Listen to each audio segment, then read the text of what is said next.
Hi friends, ಎಲ್ಲರಿಗೂ ನಮಸ್ಕಾರ. Welcome to Akshata's kitchen.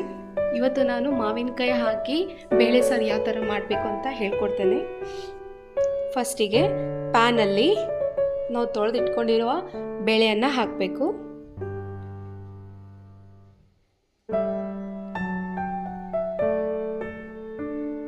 ಅದಕ್ಕೆ ಬೆಳ್ಳುಳ್ಳಿ ಮತ್ತು ಜೀರಿಗೆ ಮತ್ತು ಒಂದು ಕಾಯಿ ಮಾವಿನಕಾಯನ್ನು ಹಾಕ್ತಾ ಇದ್ದೀನಿ.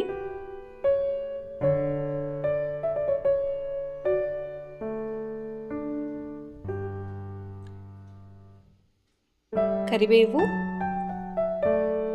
ಒಂದು ಲೋಟದಷ್ಟು ನೀರು, ಹಾಗೆ ಎಣ್ಣೆ ಮತ್ತು ಅರಿಶಿಣವನ್ನು ಹಾಕ್ತಾ ಇದ್ದೀನಿ.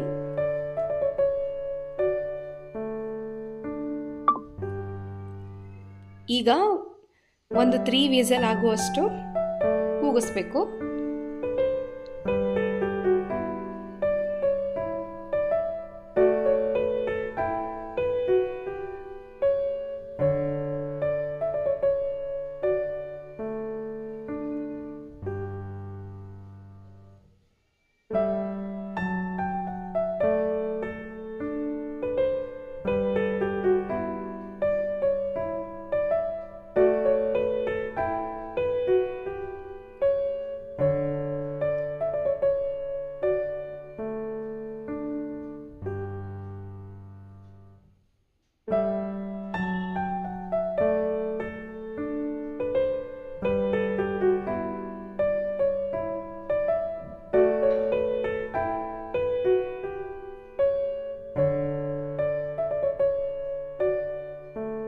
ಈಗ ಒಂದು ವಿಸಲ್ ಬಂದಿದೆ. ಇನ್ನೊಂದು 2 ವಿಸಲಿಗೆ ನಾವು ಸ್ಟೋವನ್ನು ಆಫ್ ಮಾಡಬೇಕು.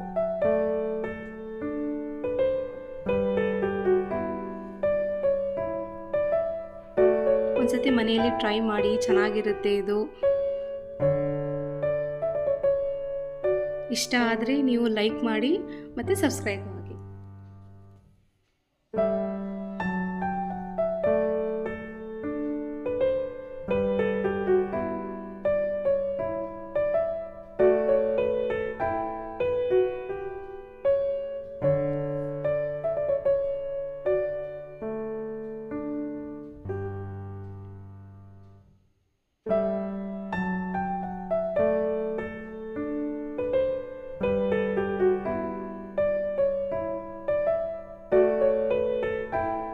ಇವಾಗ 3 ವಿಸಲ್ ಆಯಿತು. ಗ್ಯಾಸನ್ನು ಆಫ್ ಮಾಡಬೇಕು. ಈಗ ನಾವು ಅಷ್ಟರಲ್ಲಿ ಪ್ರೆಷರ್ ಇಳಿಯೋ ತನಕ ನಾವು ಲೈಟಾಗಿ ಸಣ್ಣದಾಗಿ ಒಂದು ಒಗ್ಗರಣೆ ತಗೊಳ್ಳೋಣ. ಒಗ್ಗರಣೆ ಮಾಡ್ಕೊಂಡ್ಬಿಡೋಣ. ಒಂದು 2 ಟೇಬಲ್ ಸ್ಪೂನ್ ಆಯಿಲ್ ಹಾಕ್ತಾ ಇದ್ದೀನಿ.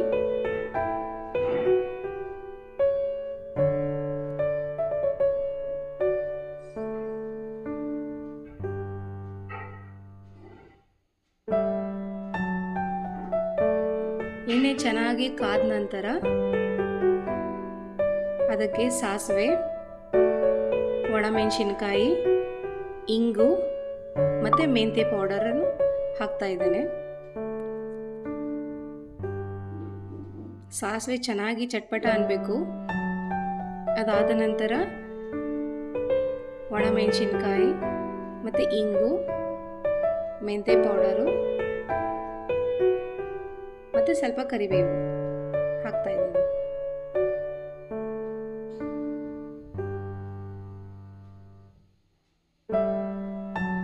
ಈಗ ಪ್ರೆಷರ್ ಕುಕ್ಕರ್ ಇಳಿದಿದೆ, ನೋಡೋಣ. ಚೆನ್ನಾಗಿ ಕುದ್ದಿದೆ.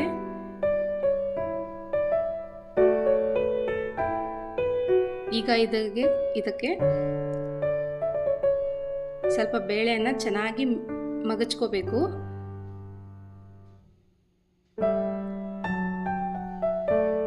ನಾವೆಷ್ಟು ಚೆನ್ನಾಗಿ ಮಗಸ್ತೀವೋ ಆದಷ್ಟು ಚೆನ್ನಾಗಿ ಸಾರು ಚೆನ್ನಾಗಿ ಬರುತ್ತೆ.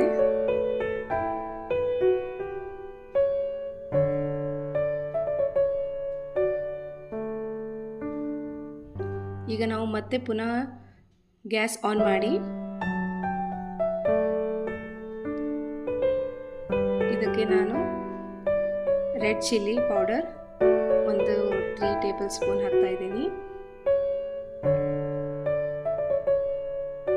ರುಚಿಗೆ ತಕ್ಕಷ್ಟು ಉಪ್ಪು,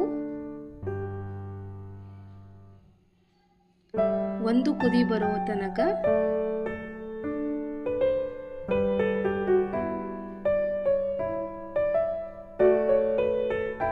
ಚೆನ್ನಾಗಿ ಕುದಿ ಬರಬೇಕು. ನಿಮಗೆ ಈಗ ಇದು ಗಟ್ಟಿ ಅನ್ಸ್ಲಿಕ್ಕತ್ರ ಒಂದು ಸ್ವಲ್ಪ ನೀರು ಹಾಕಿ ಚೆನ್ನಾಗಿ ತಿಳು ಮಾಡ್ಕೊಳ್ಳಿ. ನಿಮ್ಗೆ ಯಾವ ಥರ ಇಷ್ಟನೋ ಆ ಥರ ಸಾರನ್ನು ಮಾಡ್ಕೋಬೋದು. ಬಟ್ ಭಾಳ ನೀರು ಹಾಕಬಾರ್ದು, ಸ್ವಲ್ಪ ದಟ್ಟಾಗೇ ಇರಬೇಕು, ಚೆನ್ನಾಗಿ ಬರುತ್ತೆ. ಆಮೇಲೆ ಟೇಸ್ಟ್ ಕೂಡ ಚೆನ್ನಾಗಿರುತ್ತೆ. ಒಂದು ಕುದಿ ಬರಬೇಕು.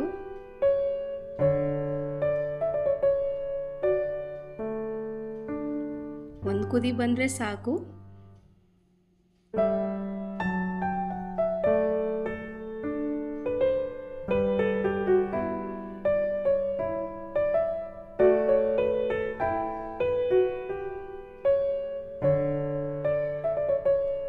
ಚೆನ್ನಾಗಿ ಕುದಿ ಬರ್ತಾ ಇದೆ ಈಗ.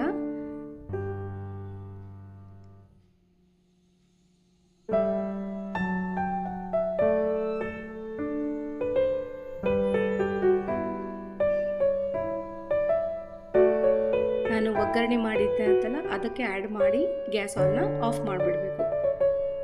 ಮತ್ತೆ ಕುದಿಸ್ಲಿಕ್ಕೆ ಹೋಗಬೇಡಿ. ಚೆನ್ನಾಗಿ ಬಂದಿದೆ. ಒಂದ್ಸತಿ ಟ್ರೈ ಮಾಡಿ. Thank you.